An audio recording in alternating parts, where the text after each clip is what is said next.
In a distant land of the east, where dusty roads met green valleys and ancient trees whispered old secrets, there lived a poor woodcutter named Alibaba. He still lived the same humble life with his loyal wife in a small creaking house at the edge of the town. Though they had once known great danger, they remained simple people at heart, grateful for every peaceful morning they were given. Each dawn, Alibaba rose before the sun. The sky would still be painted with soft shades of blue and silver as he prepared his tools, kissed his wife on the forehead, and led his donkey toward the forest. The forest had always been his companion, sometimes generous, sometimes frightening, but always full of mysteries. One quiet morning, as mist curled around the trees and birds sang softly above, Alibaba noticed something unusual near an old broken oak tree. Lying half buried in the soil was a long wooden stick, darker than ordinary wood and smooth as if polished by unseen hands. Strange symbols were carved along its surface, glowing faintly when touched by sunlight. Alibaba felt a sudden chill run through his fingers as he lifted the stick. Though it was light, it carried a weight that was not of the body but of the spirit. The forest seemed to grow silent, as if holding its breath. Unsure but curious, Alibaba leaned the stick against his donkey and continued gathering wood, unaware that his life was about to change once again. That evening, when he returned home, his wife immediately noticed the stick. She felt uneasy just by looking at it, as though it did not belong to the ordinary world. Alibaba told her how he had found it, and though fear crept into her heart, she trusted her husband's judgment.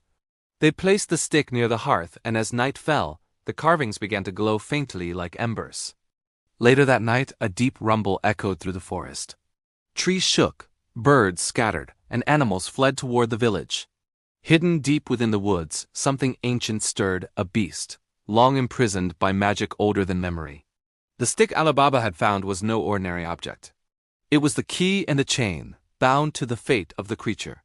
The beast was massive, covered in thick dark fur, with eyes that burned like fire in the night. It had once guarded powerful treasures and forbidden knowledge, but greed and cruelty had twisted its heart. Long ago, wise sorcerers had sealed it away, binding its power to the magical stick. As long as the stick remained hidden and untouched, the beast slept. Now it was awake. The following days were filled with strange signs. Livestock went missing. Deep claw marks appeared on trees near the village.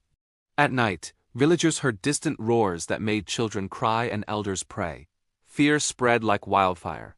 Qasim, Alibaba's brother, now a wealthy merchant, laughed at such fears at first. He believed monsters existed only in stories meant for children. But when one of his caravans vanished without a trace, his laughter turned to anger and suspicion. Meanwhile, Alibaba noticed something even stranger. Whenever danger approached, the stick would grow warm in his hands. When fear filled his heart, the symbols glowed brighter. One evening, as a shadow moved near his house, Alibaba raised the stick without thinking. A powerful wind burst forth, knocking the shadow away and shaking the ground beneath his feet. Realizing the stick held magic, Alibaba told his wife everything. Though frightened, she urged him to use its power wisely and never for greed had already cost them too much in the past. The beast soon revealed itself. One night, under a moonless sky, it approached the edge of the village. Its roar split the air and people fled into their homes. Alibaba stood frozen, heart pounding, as the creature's burning eyes locked onto him. As the beast charged, Alibaba lifted the magical stick. A beam of light erupted, forming a barrier between the village and the creature. The beast howled in rage, unable to cross. With every strike of its claws, the earth trembled, but the barrier held. The bandits, who had secretly returned to the region hoping to reclaim lost treasure, saw the chaos as an opportunity. Believing the beast guarded something valuable, they plotted to capture it or steal the magical stick. Disguised once more, the bandit leader watched Alibaba from afar. He saw the stick, the light, and the power it held. Greed burned in his heart stronger than ever before. That night, while the village slept, the bandits crept toward Alibaba's home. But his wife, ever watchful and clever, noticed their shadows. Remembering past dangers, she prepared traps and spread false paths, leading the bandits into confusion and fear. When they finally confronted Alibaba, the beast appeared once more, drawn by the magic. In the chaos that followed, the bandits panicked. The beast turned on them, sensing their greed, and chased them deep into the forest, never to be seen again. With the beast weakened and the stick glowing fiercely, Alibaba realized the truth. The beast was bound to the stick, not to be destroyed, but to be guided. He spoke softly, not with commands but with compassion. The stick responded, calming the creature's rage. Slowly the beast knelt. Its fiery eyes dimmed and its monstrous form began to fade. The ancient curse was broken not by force but by kindness. As dawn broke, the forest grew peaceful once more. Alibaba returned the stick to the old oak tree, placing it back where it belonged. The symbols faded and the forest breathed easily again. Life returned to normal.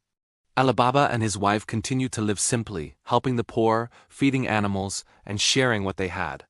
Qasim, having learned from fear rather than loss this time, grew humbler and wiser. And though many years passed, travelers still whispered of the woodcutter, the magical stick, and the beast that was tamed not by strength, but by a pure heart.